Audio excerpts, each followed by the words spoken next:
The studio fell into a tense, almost reverent silence as Judge Jeanine Piro leaned forward, her signature glare piercing through the blazing lights of her Fox News courtroom set. The crimson and navy design, crafted to mimic the gravitas of real courtrooms, gleamed beneath the cameras, radiating an aura of power and control that she had cultivated over years on television. Across from her sat New York State Assemblyman Zohran Mamdani, cool and collected in a charcoal Nehru collar jacket, his posture straight, his expression unreadable. His mere presence on Piro's show was unexpected, and what happened next would stun the audience into silence. The nearly 200-person studio crowd, many of them longtime fans of Judge Piro's fiery monologues, had come expecting the usual spectacle. Piro would skewer her guest with piercing commentary, deliver a scathing takedown about law and order, and the progressive politician in the hot seat would either retreat, deflect, or crumble. What they didn't expect was a reversal of roles that would become broadcast history. "Assemblyman Mamdani," Piro began, her voice rich with controlled contempt, honed through decades as a prosecutor, judge, and conservative media force. "You speak of justice, but your record tells a different story. Are you here to defend your radical proposals, or just to spin them into something palatable for your Twitter followers?" An audible murmur rippled through the audience. This wasn't meant to be a debate. It was framed as a civil conversation about policing and prison reform. But Piro had other intentions.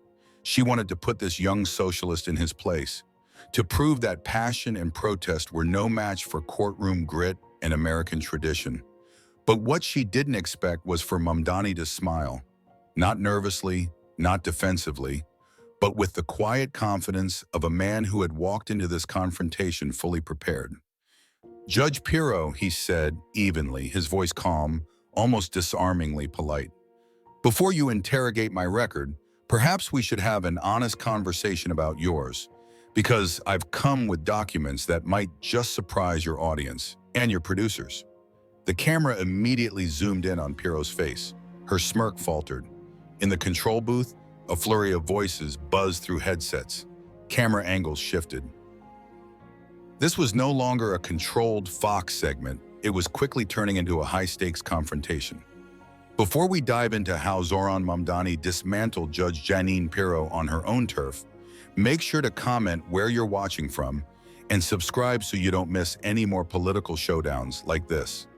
You're about to witness something truly unprecedented.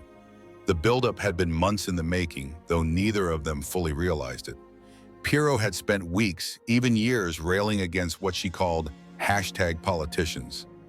Young, loud progressives who she claimed cared more about going viral than passing real policy. She mocked them often.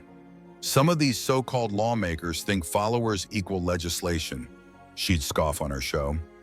While she never named Mamdani directly, political analysts and viewers knew who her barbs were targeting. Young socialists like him, with brown skin and bold ideas, who represented a generational shift she clearly resented. Mamdani, for his part, had remained silent, publicly. His staff encouraged him to respond. He didn't. Instead, he studied her, waited, prepared. Because Zohran Mamdani, before politics, was an organizer, someone trained to win through discipline, clarity, and timing. His plan wasn't to react, but to respond, not emotionally, but strategically. To understand the full shock of what unfolded on that stage, you have to know who these two are and why this battle was inevitable. Piro's show, Justice with Judge Jeanine, had been a mainstay of conservative media for over a decade, turning her into one of the most recognizable faces in right-wing television. Millions of loyal viewers saw her not just as a commentator, but as a righteous warrior for law and order, a tough-talking former judge unafraid to say it like it is. At 72, she had heard every excuse, dismissed every so-called reformer, and prided herself on cutting through liberal talking points with fiery monologues and unforgiving questions. But Jeanine Piro wasn't just a media figure. She was deeply political, an outspoken defender of Trump-era conservatism, and a vocal critic of what she derisively called performative progressivism. For months leading up to this confrontation, she had taken aim at young left-wing politicians who, in her words, cared more about retweets than results. Though she never named names, her attacks had the tone and timing of someone itching for a direct clash with figures like Zohran Mamdani. On multiple broadcasts, Piro mocked young radicals in state legislatures who proposed abolishing ICE, defunding police departments, or siding with Palestinian resistance. "These aren't lawmakers," she said once. "They're online influencers with office space." Her audience lapped it up. Political observers, however, began to notice that she was laying the rhetorical groundwork for a very specific target.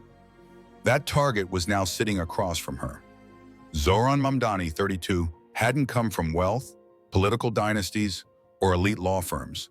He was a son of immigrants, a community organizer, a democratic socialist who'd won his Queens district through door-knocking, rent strikes, and grassroots momentum.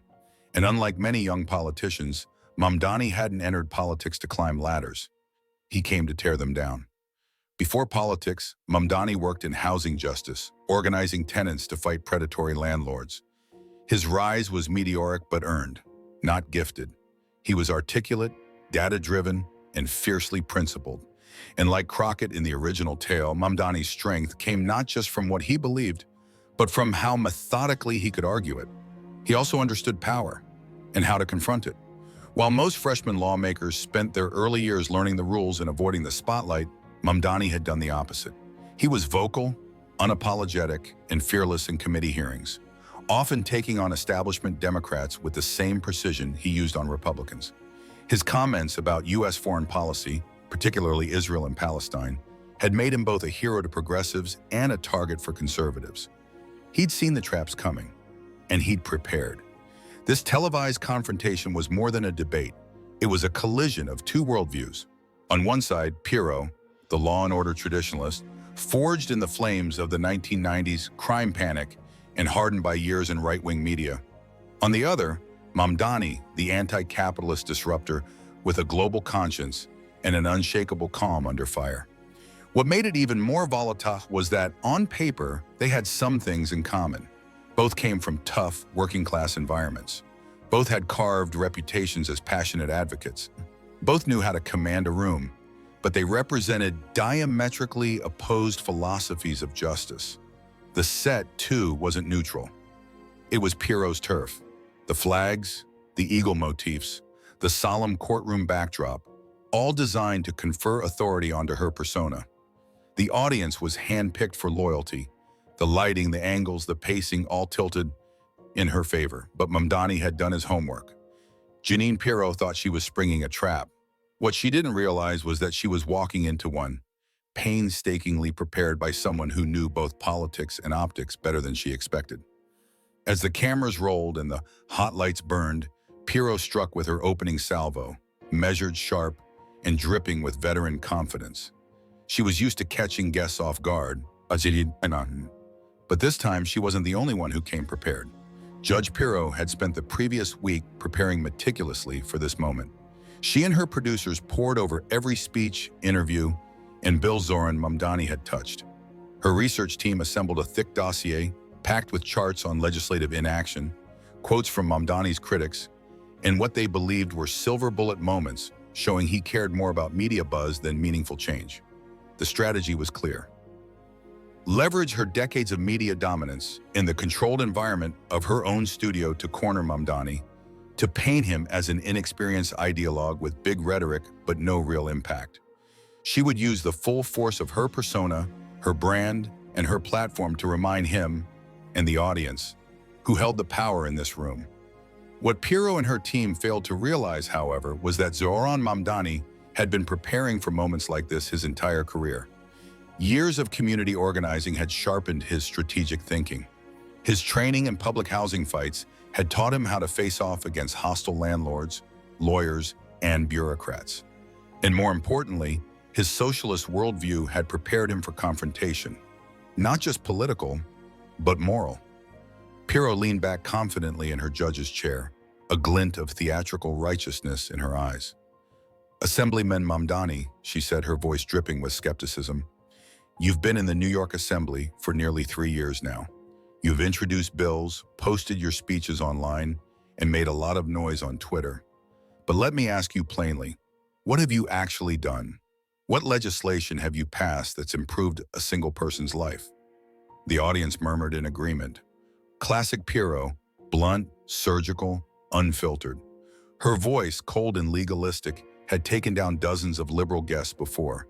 She expected the same now, but Mamdani didn't flinch.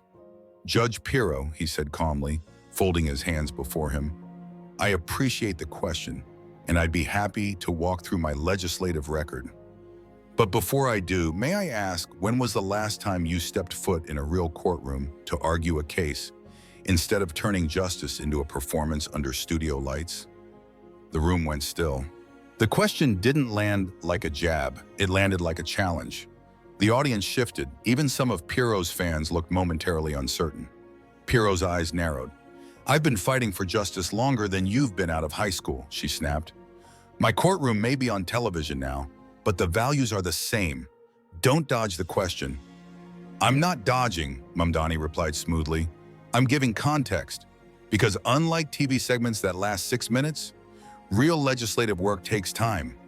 It takes negotiation, coalition building, and facing opposition, not just commentary from behind a desk. There was a visible shift in the room. Piro's crew behind the scenes began exchanging looks. This wasn't unfolding like their usual broadcast rhythm. Piro tightened her grip on her notes and leaned in. All right, let's get specific then. Your Tenant Protection Act, the one you keep promoting on social media, has been sitting in committee for almost a year with no floor vote. Meanwhile, working families are still facing evictions every day. Isn't that just performance politics? Now she was back in familiar territory, calling out what she saw as empty activism.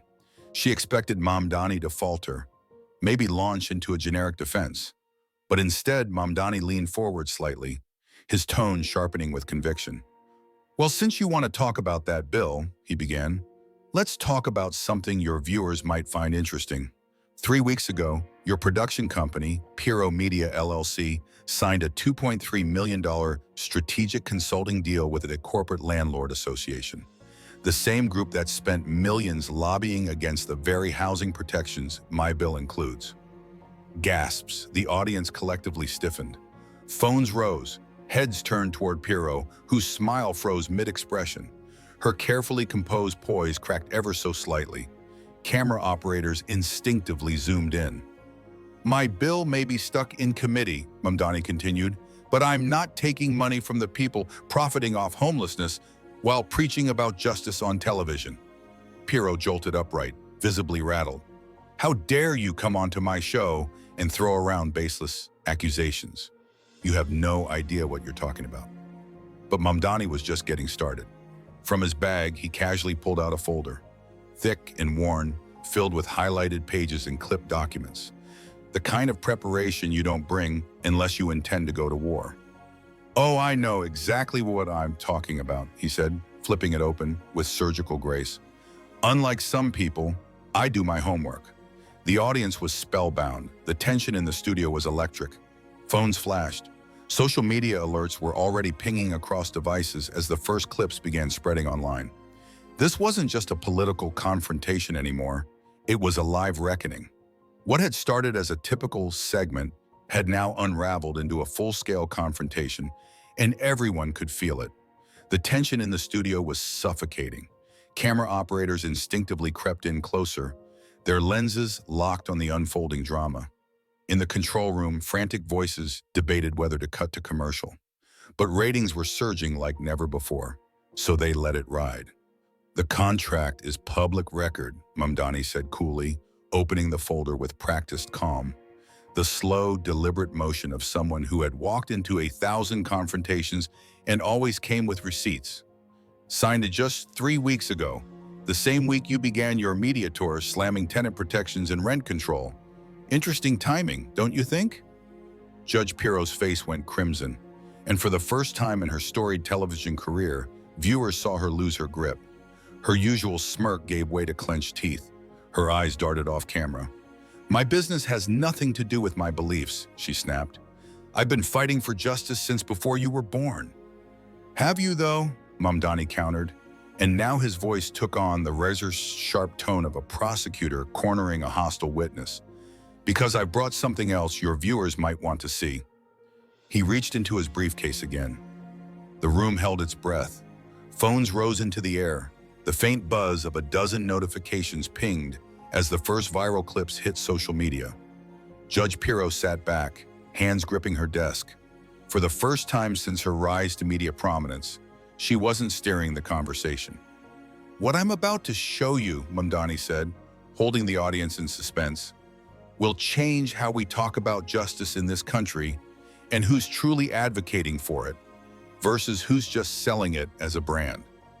He stood. With measured steps, he walked toward the bench like a trial lawyer approaching a cornered witness. Every click of his shoes echoed through the dead silent studio. Even the most seasoned Fox camera operators knew they were filming history. This wasn't a typical guest exchange. It was a strategic takedown, methodically crafted by someone who had studied not only the issue, but the arena. "Judge Piro," Mamdani began, voice steady but firm, "you asked me about my legislative work. Fair question, but before I answer, I think your audience deserves to understand the real reason you're asking it." The way he said real made people lean forward involuntarily.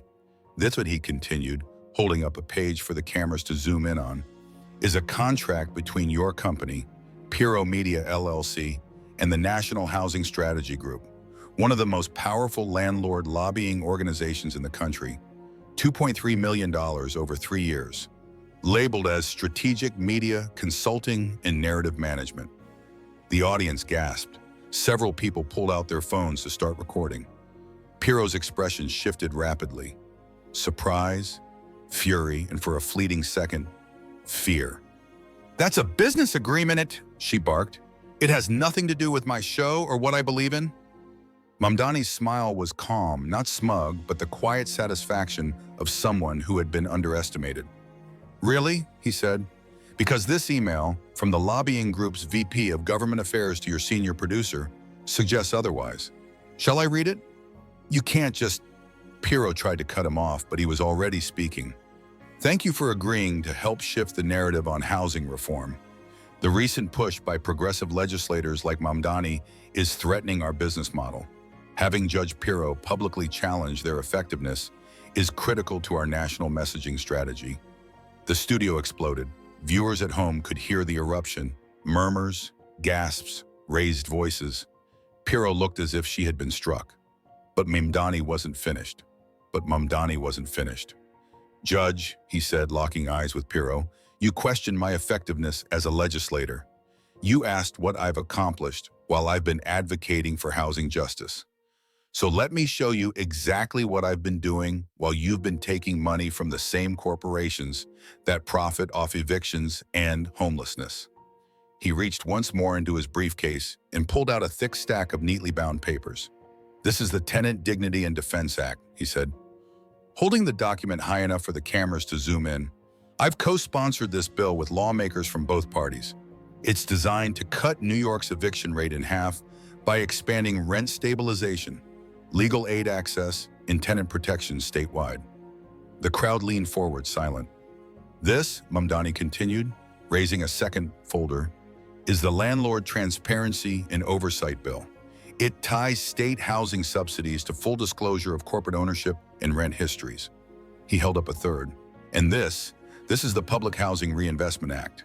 It would inject $4.5 billion into crumbling NYCHA buildings without handing control over to private developers." Piro tried to interject. "Those are just bills," she said with a scoff, her tone sharp. "Anyone can draft a bill. You haven't passed a thing." "You're right," Mamdani said without skipping a beat. "Anyone can draft a bill, but not everyone gets them out of committee, through industry resistance, and into active negotiations." He paused, voice steady. "The Tenant Dignity Act passed the Assembly floor 3 weeks ago with bipartisan support. The Public Housing Reinvestment Act is being fast-tracked through the Senate's Housing Committee as we speak." The audience erupted. Some clapped, others stood. But Mamdani lifted a hand and gently waved them down. "Here's what really matters, Judge Piro," he said. "While you've been sitting in a studio for over a decade talking about justice, while cashing checks from the very industries making people homeless, I've been in actual housing courts, fighting for tenants. I've stopped illegal evictions. I've held slumlords accountable. I've passed funding increases for legal aid when you were calling tenant protections handouts on air." He stepped forward, his voice rising. "You want to talk about Twitter? Sure, let's talk about how I use social media to expose horrific conditions in Queens public housing. Mold, rats, broken heat, and that pressure led to $80 million in emergency state funding." He took another step. "Let's talk about how my viral hearings forced property managers into state oversight reviews. 3 executives are under investigation right now because of that work. That's not optics. That's results." Piro leaned back. For the first time, she looked truly outmatched. "You came at me today thinking you could humiliate a young politician who doesn't know his place," Mamdani continued. "But what you didn't realize is, I've been preparing for bullies like you my entire life." The room was silent, and he turned now to face the audience. "In housing fights, in community organizing, in Albany, there's always someone who thinks they can silence you with a camera or a title. But what I've learned is this: power only works when people are too afraid to speak." He turned back to Piro. "You built your career holding others accountable. But who holds you accountable? Who asks why someone who preaches about law and order is taking money from those breaking it every day in our communities?" The audience was entirely on Mamdani's side now. Many stood applauding. A few even began chanting his name. Judge Piro looked around at the crew, the audience, the cameras, and saw it clearly. She hadn't just lost the debate, she had lost her courtroom. Mamdani walked back to his chair but didn't sit. He turned to the camera. "This is exactly what's broken in our system," he said. "People get comfortable, they get wealthy, they get famous, and they forget who they were supposed to fight for. They sell their influence, disguise it as patriotism, and then dare to question those who are doing the real work." He paused, his final line carefully delivered. "You asked what I've accomplished. I've done something you haven't in 20 years of TV. I've changed laws, not just talked about them. I've defended tenants, not just lectured them. I've stood up to corruption and never taken a dime from the people who benefit from keeping this system broken." A silence followed that not even producers dared interrupt. Piro sat there wordless. The last words she always claimed as her own had been stolen in front of millions. Finally, Mamdani sat down. He crossed his legs and smiled. "Now, Judge," he said calmly, "any other questions about my record? I've watched Jeanine Pirro for over 15 years, and I've never seen anyone flip the script on her like that," wrote one longtime fan in a now viral comment under the YouTube clip. Another viewer chimed in, "Zohran Mamdani just gave the entire country a masterclass in preparation. This is what happens when you try to ambush someone who actually knows the system, not just how to yell about it on cable news." Even conservative voices, often hostile to Mamdani's politics, had to acknowledge what had just taken place. Right-wing blogs attempted to defend Piro, arguing that her consulting contracts were private and had nothing to do with her on-air opinions. But even they couldn't deny Mamdani's performance. "Look, I disagree with 90% of his ideology," wrote one conservative columnist, "but the way he turned her tactics against her, with facts and calm, that wasn't politics, that was skill. Republicans should be taking notes." The mainstream media picked up the story like wildfire. What began as a single explosive segment morphed into a multi-day news cycle with nationwide implications. CNN ran the headline, "Assemblyman outmaneuvers Piro in viral housing clash." But their follow-up coverage went deeper, launching a full investigative piece into the corporate lobbying money behind political commentators on TV. MSNBC's Rachel Maddow dedicated an entire segment to Mamdani's takedown, calling it a textbook example of how to handle a loaded, bad faith interview and win. The New York Times published a Sunday deep dive titled "The Influence Industry Behind Television Justice," exploring how personalities like Piro maintain relationships with powerful industries even as they claim independence on air. The Washington Post's fact-checkers spent days verifying Mamdani's documents. Every single piece held up. Their final assessment praised Mamdani's methodical preparation and high evidentiary standard under pressure. International press didn't stay silent either. The BBC ran a feature examining what they called a collision between American populism and grassroots accountability, while Le Monde marveled at the surreal intersection of entertainment, lobbying, and state politics playing out on live television. But it was Fox News' own reaction that surprised many. Tucker Carlson, not known for praising democratic socialists, admitted, "I don't agree with Zohran Mamdani on much of anything, but what he did to Judge Piro, cool, factual, and relentless, was objectively impressive. That wasn't grandstanding. That was tactical clarity under fire. We should all want our politicians to know their stuff that well." Even Sean Hannity reluctantly weighed in. "Her policies are way off base, but Mamdani came prepared, and he didn't flinch. That's what leadership looks like, even if you don't like the agenda behind it." Meanwhile, the damage to Piro's reputation was swift and severe. By the next morning, the hashtags #PiroProfits and #Mamdani exposes Piro were both trending globally. Online sleuths unearthed years' worth of corporate contracts, tracing Piro Media LLC's connections to landlord associations, bail bond investors, and real estate PACs. Things snowballed quickly. The New York Daily News ran a front-page headline, "Judge for Sale, Piro's Cozy Ties to Landlord Lobby Revealed."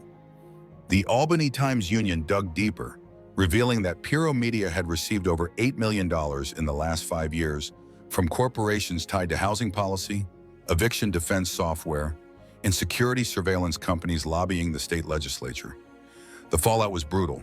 Piro appeared on The View in an attempt to do damage control, but when Whoopi Goldberg asked her why she never disclosed her business ties while commenting on the very legislation those companies opposed, she had no answer. "Judge, you've built your entire image on calling out corruption," Whoopi said. "How do you not understand that viewers, the public, have a right to know who funds your perspective?" Advertisers took notice. Within a week, 3 major sponsors pulled their support from justice with Judge Jeanine, citing ethical concerns and undisclosed financial conflicts. Piro's ratings, already slowly declining, plummeted 30% in just 2 weeks following the Mamdani segment. For Zohran Mamdani, the aftermath was the exact opposite of Piro's collapse. Within 48 hours of the segment airing, his district office reported over 50,000 calls and emails, the vast majority of them overwhelmingly positive. Constituents, housing activists, and even members of the national press reached out to offer support, congratulations, and invitations to speak across the country. Donations to Mamdani's campaign funds skyrocketed, despite the fact that he wasn't facing re-election for nearly 2 years. More importantly, his legislative agenda, once stalled in committee, suddenly found new momentum. The Tenant Dignity and Defense Act, previously stuck in negotiation deadlock, gained 3 new Republican co-sponsors in the state Senate within a week. The Public Housing Reinvestment Act, long considered politically dead, was fast-tracked for a floor vote. The shift was clear. Legislators, even those who disagreed with him ideologically, now respected Mamdani as a force to be reckoned with. "Look," said State Senator Rich Connolly, a moderate Democrat who had once dismissed Mamdani's housing reforms as unrealistic, "I may not agree with all of his proposals, but that performance, that was real leadership. He was prepared, he stayed calm, and he backed up every word with facts. You can't ignore that." Even conservative figures quietly acknowledged the shift in perception. He was no longer just another activist with a platform. He had become something more, a credible, composed, fact-driven lawmaker who could hold his own on any stage. But the implications stretched far beyond just Mamdani and Piro. The confrontation became a case study in political communication, cited in law schools, media ethics programs, and political strategy seminars. Professors at NYU, Columbia, and Harvard's Kennedy School added the clip to their curricula under courses like crisis management, media literacy, and accountability in public debate. What Mamdani did, said James Carville on his podcast, was turn Piro's greatest weapon, her confidence, her experience, her platform, into a liability. He made her look like the outdated system she defends. That's political jujitsu at its highest level. The incident also forced a reckoning across the media world. Following weeks of pressure, several other television personalities and political commentators were asked to disclose any personal financial ties to industries they frequently commented on. At least two national media figures were suspended pending internal investigations. In response, major networks adopted stricter transparency policies, and the Society of Professional Journalists updated its ethics guidelines to require full disclosure of business relationships that could influence public commentary. But for many young progressive politicians, particularly first-generation Americans and people of color, Mamdani's performance became something more than just a media moment. It became a blueprint. He didn't back down, wrote Congresswoman Alexandria Ocasio-Cortez in a tweet that garnered over 600,000 likes. He didn't yell, he didn't posture, he just told the truth, calmly, relentlessly, and unapologetically. That's how you handle a platform that wasn't built for you. You claim it. The confrontation also revealed a generational fault line running through American politics and media. Figures like Piro, who built their careers in a world of deference, delayed accountability, and controlled narratives, were suddenly confronted by a generation raised on instant fact-checking, public archives, and transparency by default. Their authority wasn't taken at face value anymore. It had to be earned, moment by moment, and in this moment, Zohran Mamdani earned it. If you found Zohran Mamdani's takedown of Judge Jeanine Pirro as powerful as we did, don't forget to like, subscribe, and turn on that notification bell. Who do you think should be the next figure held accountable on live television? Drop your suggestions in the comments below. We're just getting started.